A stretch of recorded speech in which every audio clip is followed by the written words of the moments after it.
Hello dear friends, welcome to my channel easy learning way. कैसे हैं आप सभी लोग? उम्मीद है आप सभी लोग अच्छे होंगे। आइए आज मैं आप लोगों के साथ डीएलएड फर्स्ट सेमेस्टर का जो फिफ्थ पेपर है वो है सोशल साइंस का, यानी सामाजिक विज्ञान का। तो हम लोगों ने पहली क्लास में सिलेबस का डिस्कशन किया था। आज हम लोग अपने क्लास की शुरुआत करते हैं। तो देखते हैं हमारा पहला चैप्टर क्या है। इतिहास का अर्थ, मीनिंग ऑफ हिस्ट्री। इतिहास का अर्थ, मीनिंग ऑफ हिस्ट्री। इतिहास का मतलब है अतीत में घटित घटनाओं का वर्णन। अतीत में घटित घटनाओं का वर्णन। इतिहास शब्द की उत्पत्ति लैटिन और ग्रीक भाषा के हिस्टोरिया से हुई है। किससे हुई है? हिस्टोरिया से हुई है। भारतीय परंपरा में इतिहास शब्द का मतलब है ऐसा ही हुआ। इतिहास शब्द के अलावा हमारे देश में तवारीख शब्द भी प्रचलित है। इतिहास का मतलब है अतीत में घटित घटनाओं का वर्णन। मतलब जो हमारे पास्ट में जो घटित घटनाएं हो चुकी हैं उनका पूरा वर्णन किया गया है इतिहास में। इतिहास शब्द की उत्पत्ति लैटिन और ग्रीक भाषा के हिस्टोरिया से हुई है। इतिहास शब्द जो है उसकी उत्पत्ति लैटिन और ग्रीक भाषा के हिस्टोरिया से हुई है। भारतीय परंपरा में इतिहास शब्द का मतलब है ऐसा ही हुआ। मतलब इतिहास का मतलब क्या हुआ कि जो घटित घटनाएं हैं उनका जो वर्णन है वो सब हुआ। उसके बाद इतिहास का मतलब ऐसा ही हुआ, मतलब जो फिक्स चीज़ है वही होती है ना कि ऐसा ही हुआ। इतिहास शब्द के अलावा हमारे देश में तवारीख शब्द भी प्रचलित है। इतिहास शब्द के अलावा हमारे देश में तवारीख शब्द भी प्रचलित है।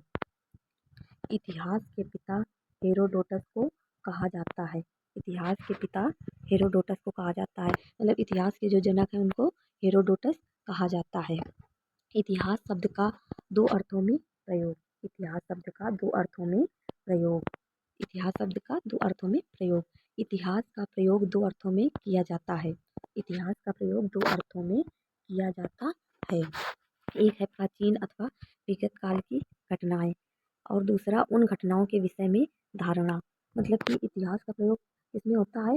एक है प्राचीन और विगत काल, मतलब बहुत पहले जो घटनाएं घट चुकी हैं उनका पूरा वर्णन, और जो घटनाओं का विषय है उनकी धारणा बनाना। वही तो हुआ ना इतिहास। इतिहास शब्द की इतिहास शब्द इति धन हास इति धन हा धन पास तीन शब्दों से मिलकर बना है।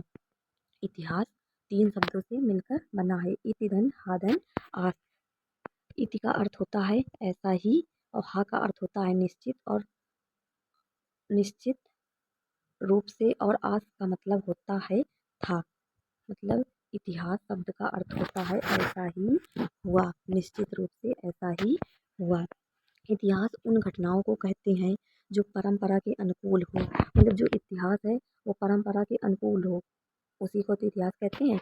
अर्थात इतिहास उन ग्रंथों को कहते हैं जिसमें बीते हुए काल की प्रसिद्ध घटनाओं, तत्कालीन प्रसिद्ध पुरुषों का वर्णन हुआ हो।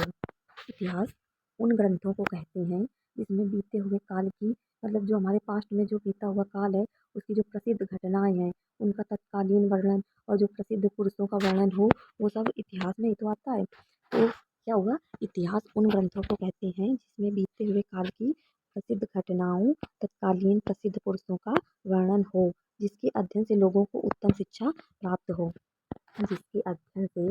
जिसके अध्ययन से लोगों को उत्तम शिक्षा प्राप्त हो। जिसके अध्ययन से लोगों को उत्तम शिक्षा प्राप्त हो। अब देखते हैं क्या है इतिहास से जुड़ी कुछ और बातें। इतिहास से जुड़ी कुछ और बातें।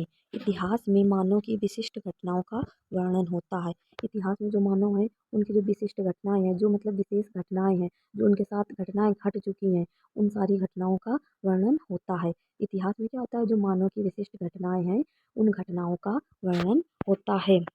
इतिहास में किसी विशेष व्यक्ति, देश, काल से जुड़ी अतीत की घटनाओं का वर्णन होता है।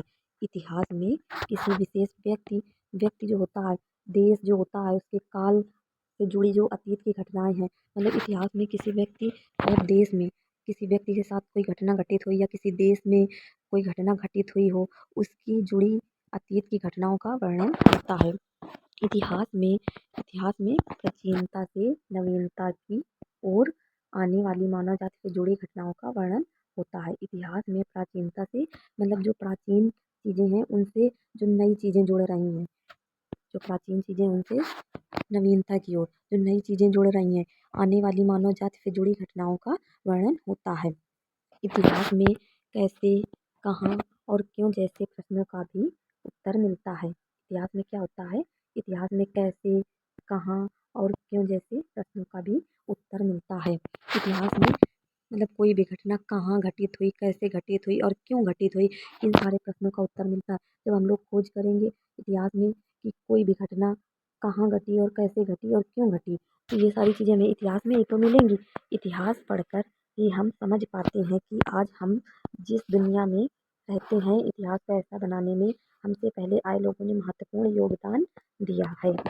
इतिहास पढ़कर ही जब हम लोग इतिहास पढ़ेंगे तभी तो हम लोगों को समझ में आएगा कि इस दुनिया में जो लोग रहते हैं उन्होंने अपना महत्वपूर्ण योगदान दिया है। क्यों दिया है और कैसे दिया, जब हम लोग इतिहास पढ़ेंगे तभी तो हम लोगों को पता चलेगा कि जो महान पुरुष रहते थे उन्होंने अपना जो महत्वपूर्ण योगदान दिया है इतिहास में, वो क्यों और कैसे दिया है। और इस दुनिया में जो रहते थे, इतिहास जब हम लोग पढ़ेंगे तभी तो हम लोगों को पता चलेगा ना कि जो महत्वपूर्ण योगदान है वो उन लोगों ने दिया है। तो जब हम लोग इतिहास पढ़ेंगे तभी तो हम लोगों को पता चलेगा।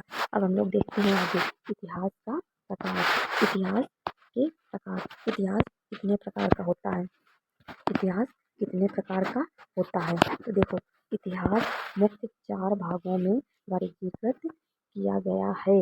इतिहास को मुख्य 4 भागों में वर्गीकृत किया गया है। इतिहास कितने प्रकार का होता है?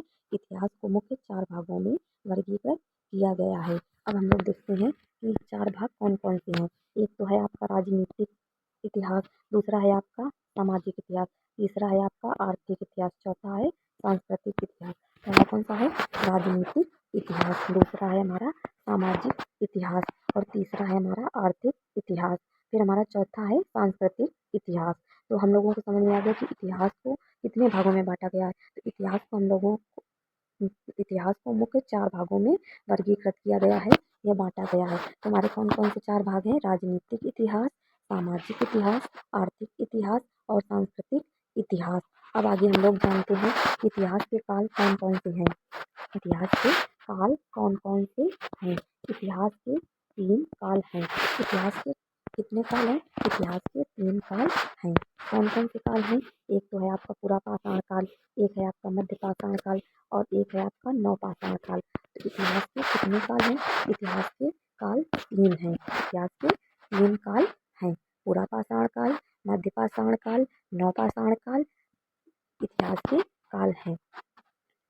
अगर आप लोगों को हमारी वीडियो अच्छी लगी हो तो प्लीज़ लाइक और शेयर कर दीजिए। Thank you.